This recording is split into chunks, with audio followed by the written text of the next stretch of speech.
ZEE5 ಇರುವಾಗ ನೀವು ನಿಮ್ಮ ನೆಚ್ಚಿನ ಶೋಗಳನ್ನ ಎಂದಿಗೂ ಮಿಸ್ ಮಾಡಿಕೊಳ್ಳುವುದಿಲ್ಲ. ಅದು ಸಂಪೂರ್ಣ ಉಚಿತವಾಗಿ.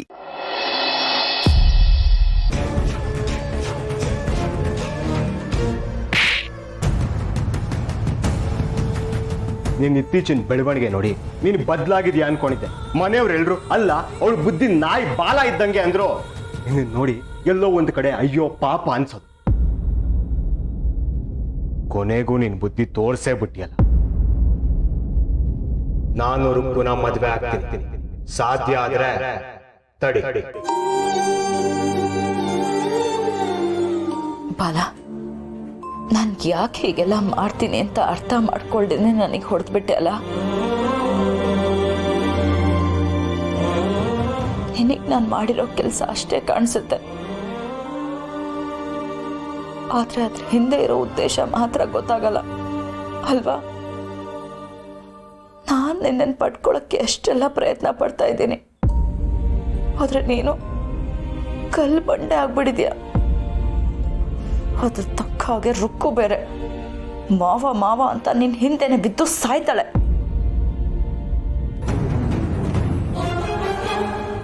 ನಿನ್ನನ್ನು ಪಡ್ಕೊಳ್ಳೋಕೆ ಇನ್ಯಾವ ದಾರಿ ಇದೆ ಹೇಳು ಬಾಲ?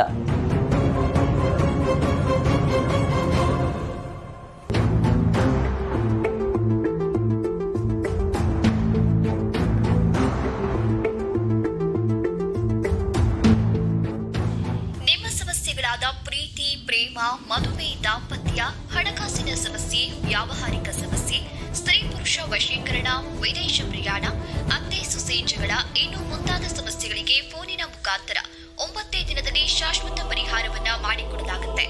ಸಮಸ್ಯೆ ನಿಮ್ಮದು, ಪರಿಹಾರ ನಮ್ಮದು. ನಿಮ್ಮ ಸಮಸ್ಯೆ ನಿಮಗೆ ಕತ್ತಲಾಗಿದೆಯೇ? ನಿಮ್ಮ ಸಮಸ್ಯೆಗಳಿಂದ ಮುಕ್ತಿ ಹೊಂದಬೇಕೆ? ನಿಮ್ಮ ಸಮಸ್ಯೆ ಏನೇ ಇರಲಿ, ಎಷ್ಟೇ ಕಠಿಣವಾಗಿರಲಿ, ಚಿಂತಿಸುವ ಅಗತ್ಯವಿಲ್ಲ. ಪಂಡಿತ್ ಪರಶುರಾಮ್ ಆಚಾರ್ಯ ಅವರಿಂದ ನಿಮ್ಮೆಲ್ಲ ಸಮಸ್ಯೆಗಳಿಗೆ ಶಾಶ್ವತ ಪರಿಹಾರ ಸಿಗುತ್ತೆ. ಎಸ್, ನನಗಿವಾಗ ಉಳಿದಿರೋದಿದ್ದು ಒಂದೇ ದಾರಿ. ಇದನ್ನೇ ಟ್ರೈ ಮಾಡಬೇಕು. ಹಾಗೆ ಮಾಡಿದ್ರೆ ಬಾಲ ನನಗೆ ಮತ್ತೆ ವಾಪಸ್ ಸಿಗೋದು.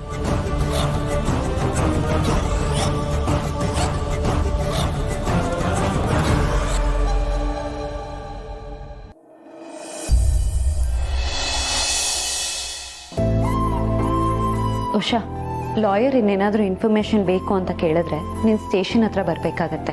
ಸ್ಟೇಷನಿಗೆ ಒಬ್ಬಳೇ ಬರೋದಕ್ಕೆ ಕಷ್ಟ ಆದರೆ ಹೇಳು, ನಾನು ಸ್ಟೇಷನಿಂದ ಯಾರನ್ನಾದರೂ ಕಳಿಸ್ತೀನಿ, ಸರಿನಾ? ಮತ್ತು ನಿನ್ನ ಮೈಕೈ ನೋವೆಲ್ಲ ಹೇಗಿದೆ?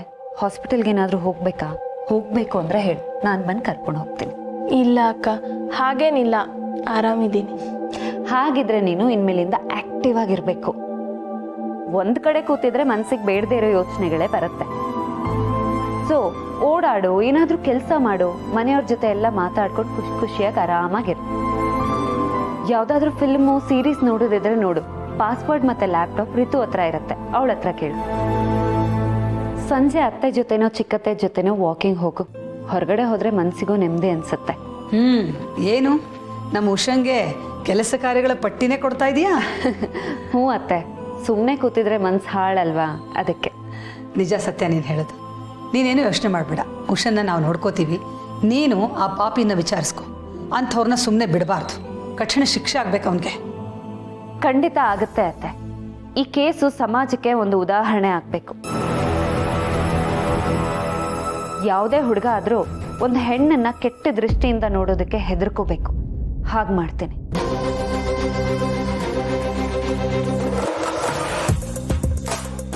ಹೆಣ್ಮಕ್ಳ ಬಗ್ಗೆ, ಸಮಾಜದ ಬಗ್ಗೆ ಅದು ಎಷ್ಟೊಂದು ಕಾಳಜಿ ವಹಿಸ್ತೀಯ ಸತ್ಯ.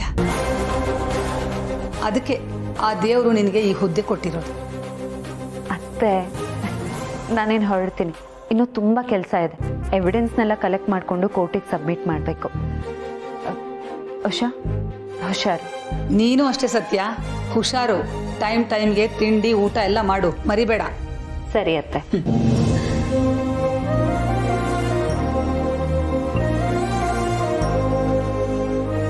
ಉಷಾ, ನಿಮ್ಗೇನಾಯ್ತು? ನೀವು ಅಕ್ಕ ಎಲ್ಲ ನನ್ನ ಪಾಲಿಗೆ ದೇವ್ರಾಗಿ ಬಂದ್ಬಿಟ್ರಿ. ಹಾಗೆಲ್ಲ ಮಾತಾಡಬಾರ್ದು, ಬಾ ನನ್ನ ಜೊತೆ.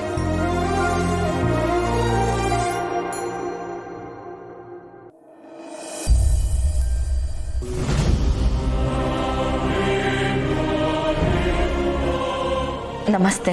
ನಮಸ್ತೆ. ಬಾಬಾ ಅವ್ರನ್ನ ಮೀಟ್ ಮಾಡಬೇಕಾಗಿತ್ತು. ಅಪಾಯಿಂಟ್ಮೆಂಟ್ ಇದೆಯಾ? ಇಲ್ಲ. ಅಪಾಯಿಂಟ್ಮೆಂಟ್ ಇದ್ದರೆ ಮಾತ್ರ ಒಳಗೆ ಎಂಟ್ರಿ.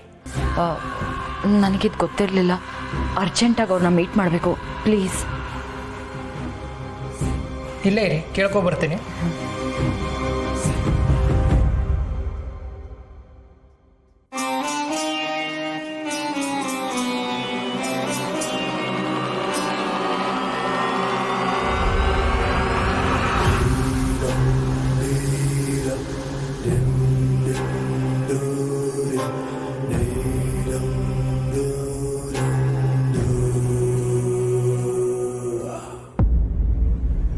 ನಮಸ್ತೆ.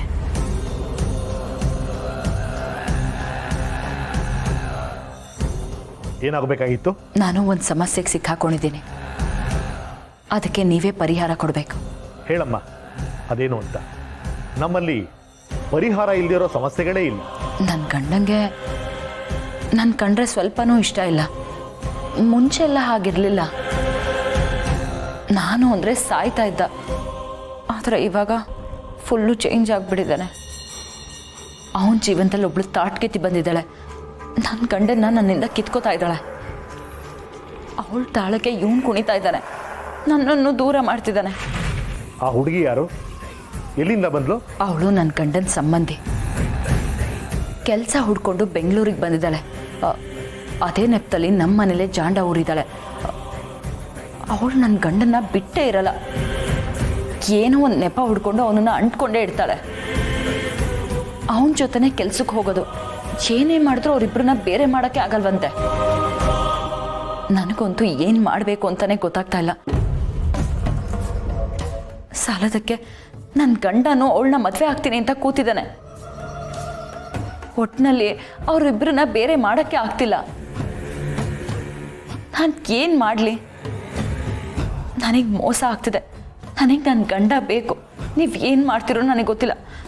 ದಯವಿಟ್ಟು ನನ್ನ ಗಂಡ ಮತ್ತೆ ನನಗೆ ಸಿಗೋ ಹಾಗೆ ಮಾಡಿ, ಪ್ಲೀಸ್. ಪಾಪ, ಅದೆಷ್ಟು ಅಂತ ಕಷ್ಟಪಡ್ತಾ ಇದೆಯಮ್ಮ ನೀನು. ಇವಾಗ ನೀವೇ ನನಗೆ ದಾರಿ ತೋರಿಸ್ಬೇಕು.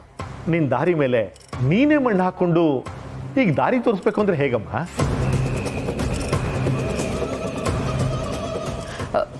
ಏನು ಹೇಳ್ತಿದ್ದೀರಾ? ಅಲ್ಲ, ಗಂಡನ ಬಗ್ಗೆ ಇಷ್ಟೆಲ್ಲ ಹೇಳ್ತಾ ಇದೆಯಲ್ಲ, ನೀನೇನು ಅವನಿಗೆ ಕಡಿಮೆ ಕಾಟ ಕೊಟ್ಟಿದ್ಯಾ? ನೀನೇ ಅವನನ್ನು ಬಿಟ್ಟು ಈಗ ಬೇಕು ಅಂತ ಹೇಳ್ತಾ ಇದೀಯ, ನಿಜ ತಾನೇ?